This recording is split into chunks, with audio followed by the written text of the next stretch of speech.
Hey guys, James here today and welcome to a Sims 3 tutorial. We're going to be looking at roofs today. Now, if you ask any builder, most of them will say one of the hardest things when building a house is doing the roof.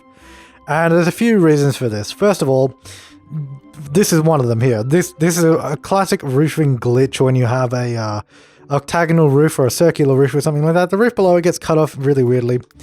Sometimes it happens, sometimes it doesn't.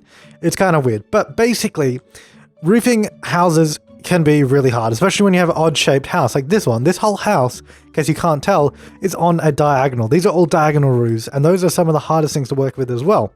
We're basically going to take a look at how to roof houses. And I'm just going to give you some tips along the way, because I know it's hard. I have a lot of trouble with roofs all of the time. It's probably one of the areas I struggle most in still to this day. Okay, so we've got a really simple house here, and it's just got auto roof on at the moment. So we're going to go ahead and take off auto roof by going into our roofing tool right here and just checking off. And then we can remove all roofs by clicking this little button right here, and that'll disappear. So we got this house here. Now, there's a couple ways that we can do this. First of all, is obviously just grab whatever roof you want and drag it on. Now, if you have multiple sections of the roof that join together, you want to try and focus it around one central roof. So you want to have one roof that the other parts are going to connect to. And what I can see here is this section in the middle is it looks like the middle of the house, right? So that looks like that's going to be your main roof there, and then these other parts are going to connect to that roof. Now, one common problem that you'll face is if I try and connect this roof to this one here, you can see up the top it connects fine, but it leaves this ugly little bit down the bottom here. There are a couple ways we can do, fix that up. If you want to do the easier way, you can just grab the hipped roof, the second one here, and just drag it along the bottom here. So it's just one wide, and it just drags in and fills in the rest of that section there. If you don't like how that looks, a way I usually like to do it is by dragging out the wall down the bottom. And by that I mean, so we've got this central part of the house. If we bring it out by one square in front, just one, so it's essentially still the same shape, but if we do that, and now we change the main roof, so we extend our main body roof here. So exact same roof as we did before. Drag it out. Now this roof joins in perfectly, and it doesn't leave the mess that it did out the front. And that's one thing I usually do in all of my houses. I usually have parts that come out like this. So if you're going to do a roof, it looks better and it works.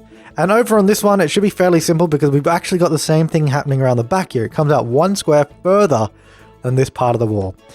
So if we bring it in here now, it's going to join. But you're going to face some problems as well with roofing like this. Say, for example, if this room was actually wider, so it was like this, right? If we now use this roof to try and connect it, we end up with a bit of a problem. It's going to turn that way, or it's going to be really big and look like that. And that's obviously a problem.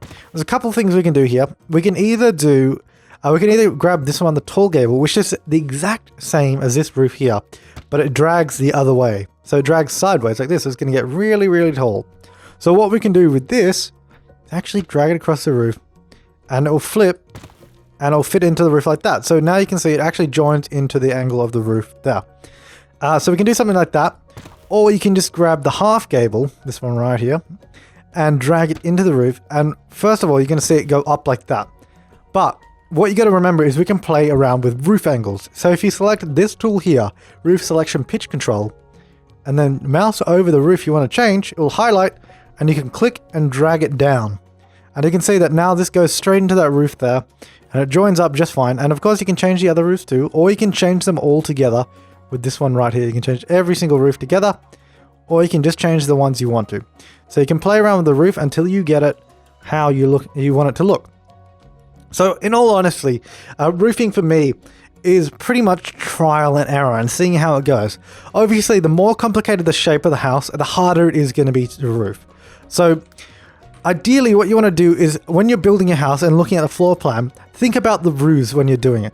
So like if I wanted to have the house like this, just think, hey, it would be easier if I just drag out this one square here. It will make it easier to roof later on.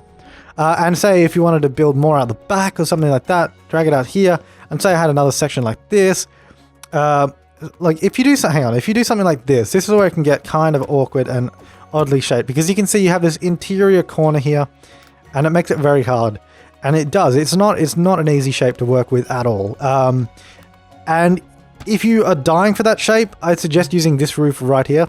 It's the second roof. to connect the two roofs, use this to connect it up, and then you can use the gable at the end if you want. But ideally, for a shape like this, I honestly try and avoid them because it creates a really hard house to roof.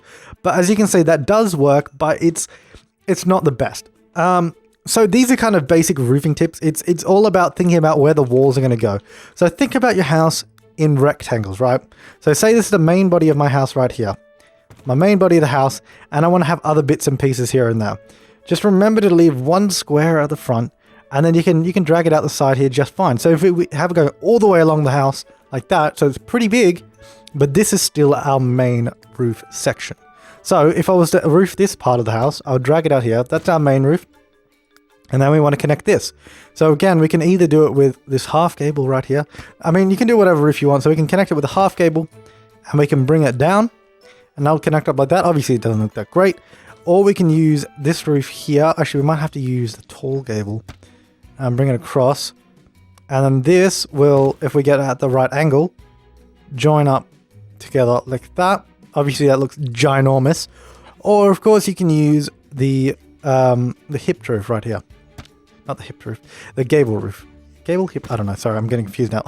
Yeah, the hip, sorry, I was right. Or you can use that to join it up as long as the angles of the roof are the same. And that will join in like that. So basically, as you can see, this house here isn't got the best roofing. I mean, that works just fine, to be honest. That looks all right. It's not too bad. It's a bit high. You could probably bring that down a bit and that down and go somewhere around there, and that would look just fine. So it's definitely about the shape of your house. And that's what you got to consider when building. That is why, if I just jump over to another house, preferably one that actually has a roof, because a lot of my houses have odd shapes to them and have flat roofs. So if I have a look at this one here, actually this is a good example. This is a very odd one. This is, I think, 6 Havelock Avenue. Right, so we have a look at this one, and we go around to the front, and see how this front roof here, this section here comes out one further than the rest of the house. And that's basically how I've done it. So this is my main roof section here. This part connects to it. And it's basically like that. This is obviously a very simple house design. And if you look at the floor plan, it's basically one main rectangle and then another one coming off the side. And that's how you got to think about your roofs. And we can have a look at this one here too. You can see the main roof section is this bigger one here, and the smaller one joins into it quite nicely, just fine. And this one joins in like that. So I hope this kind of helped a bit. We can go into more advanced roofing tutorials and cover flat roofs and all of that stuff as well. But this is just sort of a starting guide to roofing with the roof tool. So I kind of hope this helped you guys a bit. And that is the best way I can explain it, to be honest. Other than trial and error and playing with the walls, there's not much else to know about roofing in The Sims, because that's pretty much what you got to do. But thanks for watching, guys. I'm James, and I'll see you next time.